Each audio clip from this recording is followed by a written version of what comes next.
Bhinneka Tunggal Ika, unity in diversity. That is Indonesia's national motto. But what happens when respect for that diversity collapses? That's exactly what happened in 1965, when a wave of violence swept across the nation, taking the lives of hundreds of thousands of people. Today, on A Day in History, we'll take you through the horrific Indonesian mass killings of 1965 and 1966. From the coup that started it all through the mass graves and executions and the US support that enabled it all. But first, if you like this sort of content, subscribe to our channel and leave a like if you enjoyed this video. Indonesia in the 1960s was caught in a delicate balancing act at home and abroad. President Sukarno, a hero of Indonesian independence and the president since 1945, had consolidated the political, ethnic, and religious interests of his people into a relatively stable government. He had also forged a successful middle path in the Cold War, maintaining good relations with both Moscow and Washington while being a leading light in the global non-aligned movement. At home, Sukarno was concerned with maintaining balance between the three most powerful forces in Indonesian politics, which he once called the three spirits of his country: Islam, communism, and nationalism, or more accurately, the military. Indonesia's Communist Party, PKI, boasted an estimated 2 million or more members, making it the largest non-ruling communist party in the world. Communists had tried and failed to revolt before in 1948, but their sheer popularity kept them relevant and powerful. While Sukarno himself was no communist, he had left-leaning tendencies that kept the communists from outright opposing him. As a Muslim and the figurehead of the independence movement, Sukarno enjoyed reliable support from devoted Muslims and nationalists, although both had their reservations about him. More importantly, both groups deeply distrusted the communists.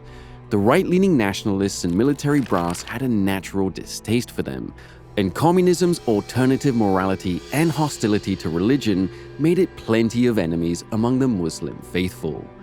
Sukarno was good at this balancing act for a while, but in 1965, that balance broke down and millions suffered for it.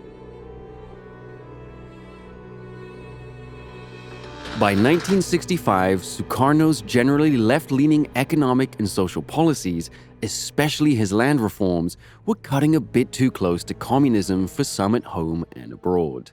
For the military, more concerning were his plans to create a people's militia echoing China's fearsome Red Guards that would be independent of military authority. To make things worse, Indonesia's economy was struggling, and disillusionment with 2 decades of Sukarno's rule was growing.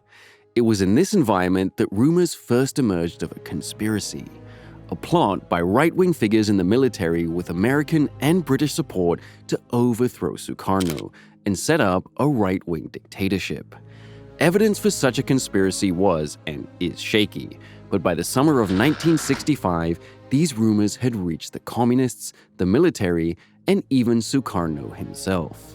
So, it was on the night of September 30th, 1965, that a group of military officers with several hundred soldiers at their command acted first. They kidnapped and executed 6 of Indonesia's top military officials, marched hundreds of troops into the capital as a show of force, and captured the national radio station to broadcast their message. They claimed to be protectors of President Sukarno, preempting a right-wing plot to overthrow him. The September 30th movement, as it called itself, was bold but had practically no support outside of their few hundred soldiers and no clear plan. They were unprepared when General Suharto, a staunch anti-communist and now the highest-ranking military figure left in the country, clamped down, killing many of the coup supporters, and restored control by October 2nd. To this day, the September 30th movement is an enigma. Historians do not even know where it came from. They might have been backed up by the communist PKI or by foreign communist groups, and were only supposed to be the first step in a full communist revolution. They could have been acting entirely independently. Another theory holds that Suharto himself planned the coup but double-crossed them. He allowed the plotters to kill the other military leaders, clearing his own path to power, and then played hero by saving the country from the plot he helped to create. Whatever the truth, Suharto and the military quickly decided where to point the finger. The communists. All of them. And he was going to punish them for it. Suharto effectively took control of the country and sidelined Sukarno, who watched impotently as the army seized control of the media and announced that communists were behind the attack. They claimed the communists had planned to kill thousands more, including politicians, military officers, businessmen, religious leaders, and only the swift action of the army saved the nation from a bloodbath. The dead generals were turned into martyrs, their photos plastered across the country, and the story of their deaths told, retold, and exaggerated countless times. The subtext was clear. Communist violence should be met with anti-communist violence. One of the first places that the seeds of violence sprouted was on Sumatra. On October 7th, Ishak Juarsa, the military commander of Aceh, began giving speeches across the island, calling for the murder of communists. "I will destroy them down to their roots," he told the cheering crowds, who replied with chants of "Crush the PKI." Then, he warned everyone that if you find members of the PKI but do not kill them, it will be you who is punished. What followed was a wave of organized killing that would be repeated on countless other islands across Indonesia. Throughout October, arrests, beatings, and executions spread as the military cracked down on PKI leaders and members, abducting or killing thousands. Juarsa's slogan, "Destroy them down to the roots," became the motto of the anti-communist campaign that the army officially dubbed Operasi Penumpasan, Operation Annihilation. Meanwhile, civilians primed by propaganda engaged in vigilante anti-communist purges, rooting them out of their own communities and killing them or handing them over to the authorities. Militias like the Muslim Ansar Youth and Banser armed militias in Java also joined in the massacres. Virtually all of the PKI senior leadership were abducted and shot in captivity. The party's general secretary, Dipa Nusantara Aidit, was one such victim. According to the army's official history, Aidit confessed to being behind the September 30th plot and was summarily driven out to the countryside, shot, and dumped into a well. Even if one agrees that the PKI leaders were behind the coup, it's impossible to argue that the party's other millions of members were all guilty. But it is them who made up the vast majority of the death toll. Men and women whose only crime had been a membership card or low-level political activism. It was easy to find these PKI members. They had no reason to hide their membership before the killings, and were quickly identified by their neighbors and authorities. In the first weeks, thousands of communists turned themselves in, expecting that a peaceful surrender would show they were not a threat, and they'd simply be let go. The only things that awaited them were imprisonment, torture, or summary execution. Then there were those who weren't even PKI members. Friends, family, neighbors. The slightest link or flimsiest allegation was a risk. Women were targeted for alleged membership of the communist-aligned women's movement Gerwani. Suharto's propaganda claimed that naked Gerwani women danced at the execution of the generals on September 30th, a nonsense claim, but one that played on fears of moral decay brought about by communism. The mass killings were not industrialized, but they were organized. There were no gas chambers or gulags here, but nor were there outbreaks of spontaneous violence by unruly mobs either. Most of the killing was done by the army, who would enter a community, round up their victims, and make them disappear, destined for a grave or a prison cell. There were probably thousands of individual occasions where groups of people were killed. The story of most of them is completely forgotten, and the few we know of are mostly so because of lone eyewitness accounts.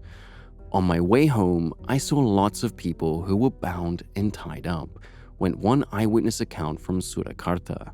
Suddenly, the prisoners were shot. As they were shot, their bodies fell directly into the river. Who these people were or when exactly they were killed is unknown.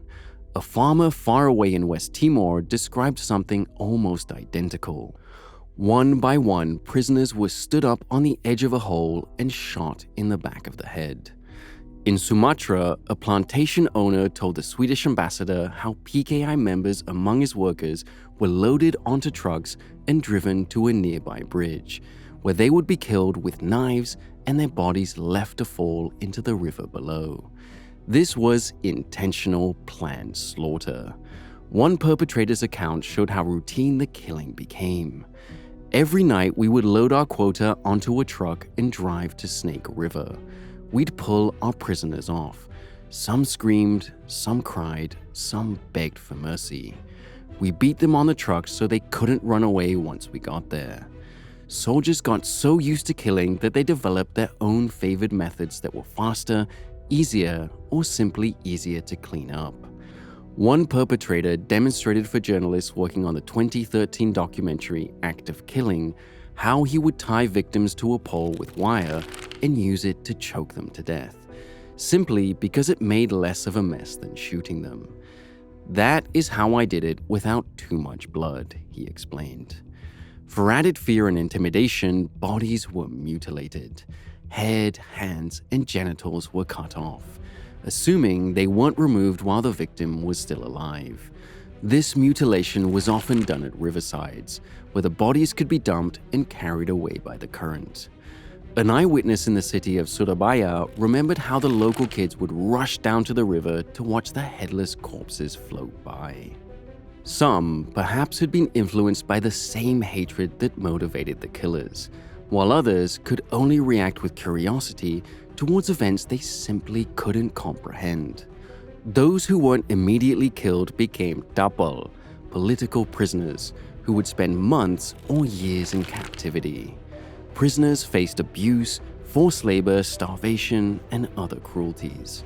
Many were tortured for information on their alleged communist sympathies. These torture methods were varied and almost creative in their brutality. For example, one prisoner recalled being whipped with stingray tails that the police had bought in the local fish market.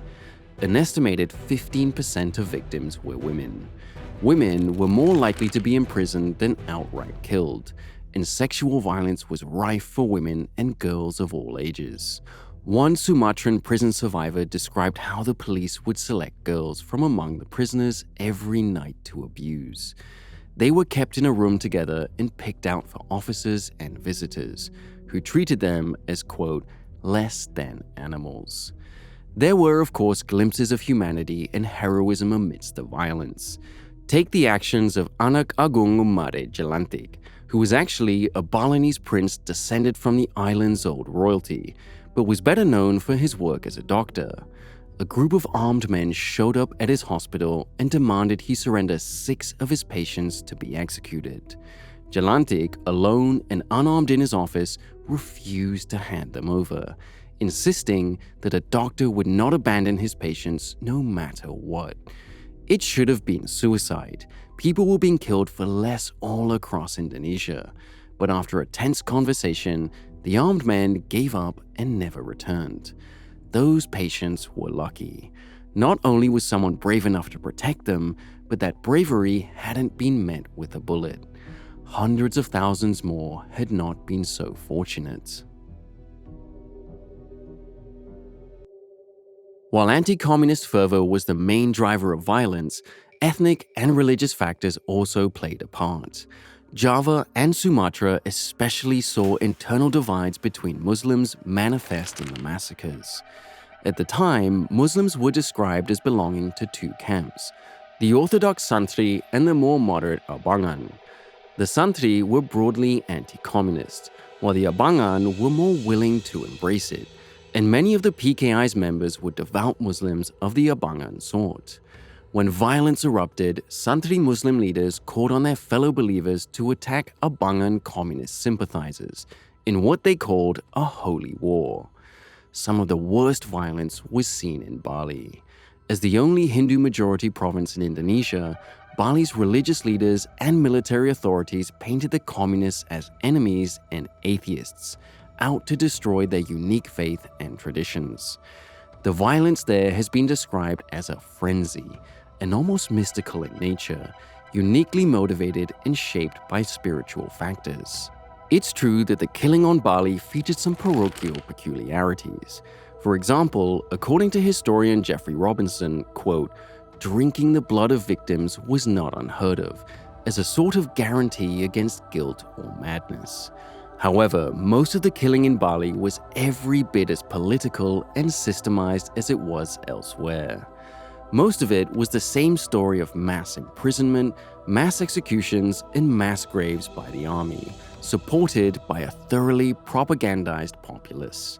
At least 5% of the island's population did not survive the 6 months between October 1965 and March 1966. Ethnic violence reared its head elsewhere too. Chinese minorities had faced discrimination in Southeast Asia for centuries and were an obvious target for violence given China's own communist government.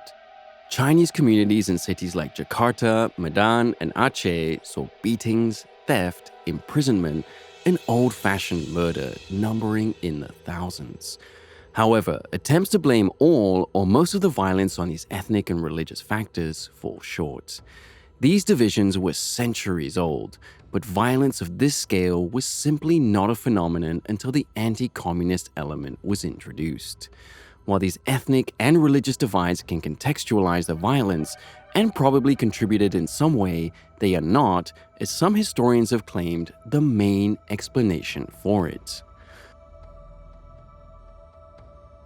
Ethnic and religious factors might have contributed to the violence, but so too did the influence of the US and its allies.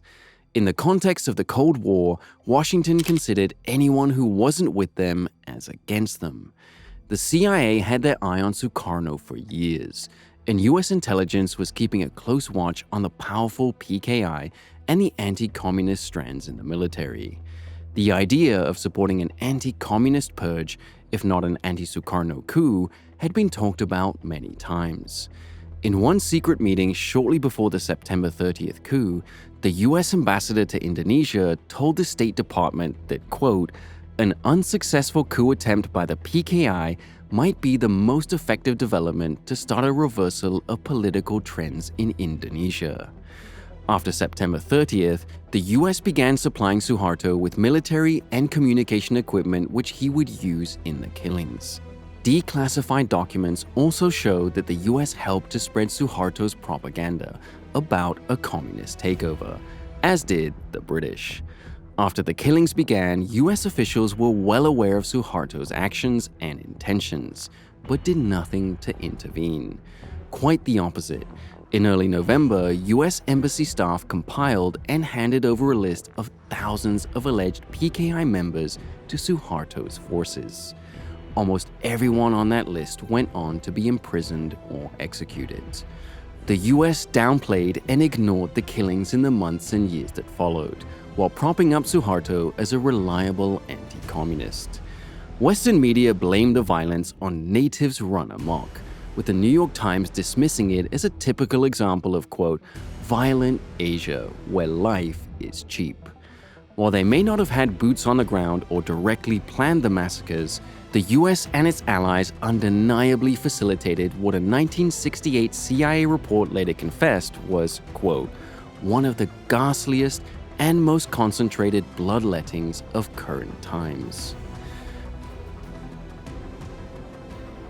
The killings fizzled out in early 1966, although there'd be episodes of anti-communist violence for years afterwards.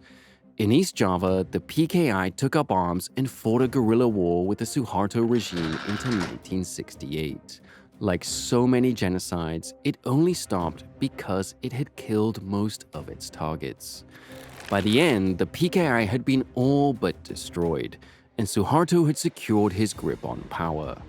Meanwhile, Sukarno had been powerless to stop anything. Speaking to one reporter, he expressed his shock and exhaustion at the endless stream of violence. Over and over, it's the same thing. Razors, razors, razors. A grave for 1,000 people. A grave for 1,000 people. Over and over again. The same thing. The massacres signaled the transition from the old order to the new. Sukarno was forced to resign in early 1967 and cede full power to Suharto. Suharto would continue to crack down on communists and preside over a brutal authoritarian regime which ruled Indonesia for the next 32 years, all with the support of the West. The rapid, widespread, and chaotic nature of the killings, plus the indifference of the media and international community, means there is no easy way to count the dead. Modern scholarly estimates have settled around 500,000. Others fall closer to 1 million, while higher estimates reach 3 million. It is another grim entry into the list of the 20th century's atrocities.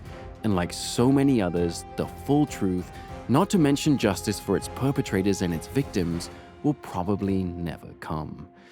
If you want to learn about similar dark chapters in human history, check out our other videos, subscribe for future ones, and leave a like to show you enjoy our content.